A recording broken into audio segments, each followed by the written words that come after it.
इब्तिदा है रब्बे जलील दे बाबरकत नाम तो जेड़ा दिलों के भेद खूब जानता है। वेखण वाली अखां सुनने वाले कन्ना तुहानूं शफकत बारी मैं सदके मैं वारी दा सलाम पहुँचे। मेरे चैनल नूं वेखण सुनन लाइक ते सबसक्राइब करने वाले सारे मेरे भरावां नूं खुश आमदीद अजीज़ां ने मन। वो अगे ना पिंडां दे विच कोई रौला रप्पा होना ना, या किसी दा जेड़ा लड़ाई झगड़ा होना तो उत्थे बह के परे पंचायत च मुक जाना। हुण वक्त है ना अदालती दौर आ गया। वो कोई पुराने दौर का बाबा तो उनका कोई में जेड़ा चलदा चलदा अदालते चला गया तो वह अदालते टुर के बेचारा थक पिया तो कई साल पे ना तो अखीर उनका मुड़ फैसला होना तो जज ने फैसला किया भी तैनू बरी किया। वो जेड़ा भी उनका कोई झगड़ा रौला हा तो उस राजी हो के ना तो उस जज साहब नूं दुआ दी भी अल्लाह तैनू थानेदार लावे। तो सिपाही आख्या भी बाबा जांदी कर भी थानेदार जज वड्डा हुंदा है तो भी थानेदार लावे।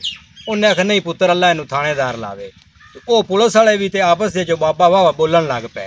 वो बोलते आए वो जज भी कन बन्ने भी की गल है बाबा जी। उस आख्या कोई गल नहीं पुत्र तू मैनू बरी किता है तो मैं तेनू दुआ दी भी अल्लाह तेनू थानेदार लावे। और उन्हें आख्या बाबा जज वड्डा हुंदा है तो भी थानेदार किदे।